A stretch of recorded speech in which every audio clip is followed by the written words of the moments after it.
Hey, what's going on, guys? So I'm relatively new to the world of mechanical keyboards, but I've sort of gone down the rabbit hole recently in learning everything I can about them. While I haven't jumped into full custom boards, I did decide to try my first low-profile mechanical board, and I'm not quite sure I could ever really look back. Let me start by saying I spend a whole lot of time at my desk for work, education, creation, gaming, you name it, and after a while my wrists do get stiff and sometimes they ache. And honestly, having used this keyboard the last while, I noticed a huge difference in my wrist comfort. And the question is, why the heck did this keyboard get so popular suddenly? On my social feeds, I've been seeing it left and right, so obviously I had to check it out. Today, I'll be diving into my usage using the NuPhy Air 75, primarily as a creator and a gamer, as well as finish off with a sound test.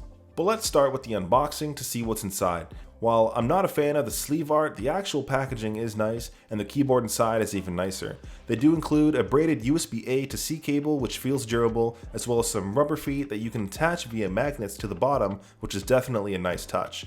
Apart from that, you got some replacement rubber grips for the bottom, some additional red, blue, and brown switches, and a switch and key puller. And we can't forget the documentation. This will have all your function key combos, which I will go over in a little bit. But what really drew me into this board is the design, and again the fact that it's a low profile mechanical, which I haven't yet tried. The 84 key or 75% layout really keeps the board compact, but will really give you mostly everything you need, save a numpad, which is why I personally wouldn't really use this for work, but I will still once in a while. As the first low profile mechanical I've used, I really appreciate using this comfortably without a wrist rest. The frame is half plastic and half aluminum, which definitely keeps the weight down, but I would have loved to see a full aluminum body.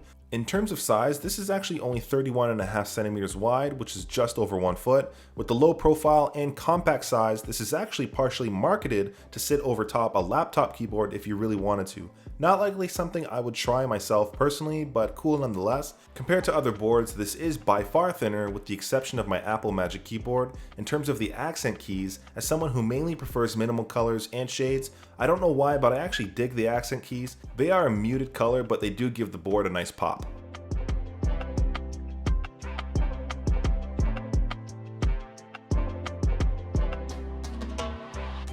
Alright, so as somebody who uses multiple systems day to day, being able to swap between my work laptop, gaming PC, and MacBook is an absolute must-have feature. You are able to hook up to 3 different systems via Bluetooth. You could also hook up a 4th using the USB dongle for low latency usage. This is what I use all the time when gaming. Now, this board is both Mac and Windows compatible, and with that there is a spare set of keys to replace your Mac keys, as well as a switch on top to swap between your Command Option and Alt Windows keys.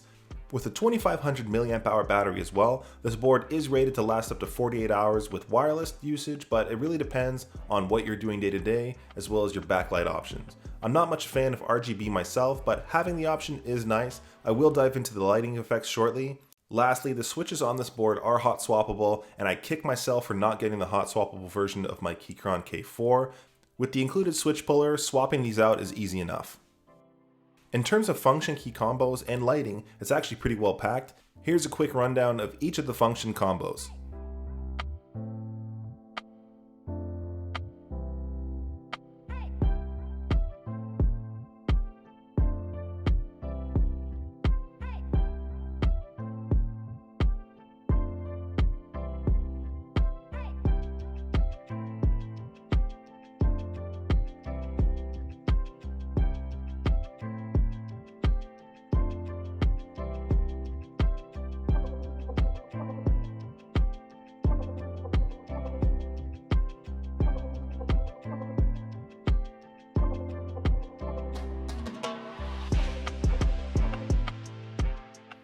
Okay, so when it comes to switches and keycaps, this is where I'm trying something new outside of the low profile. This board is my first time using blue switches, and these are the Gateron low profile blues. On top of those switches, you've got these super thin PBT caps with a slight round, and honestly, they feel great to use. I actually tried putting other caps on here just because, and interestingly enough, they work fine. There is a lot less travel though, but if you absolutely had to, you could do this. I'll definitely be sticking with low profile caps though for the better experience, but overall, blue switches have become my new favorites, with reds being a close second. And the brown switches I have on my Keychron K4 were an absolute mistake. They don't feel nearly as good as these ones for me personally. I have tried all the popular switches at this point, but I do now prefer the blues the most, and here's a quick sound test.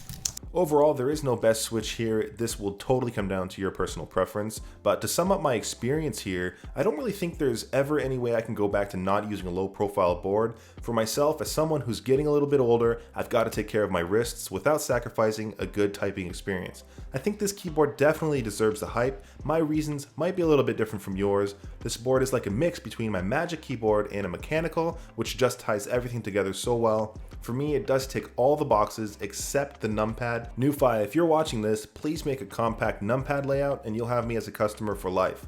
Anyways, that's been it. Thanks for watching. Until next time.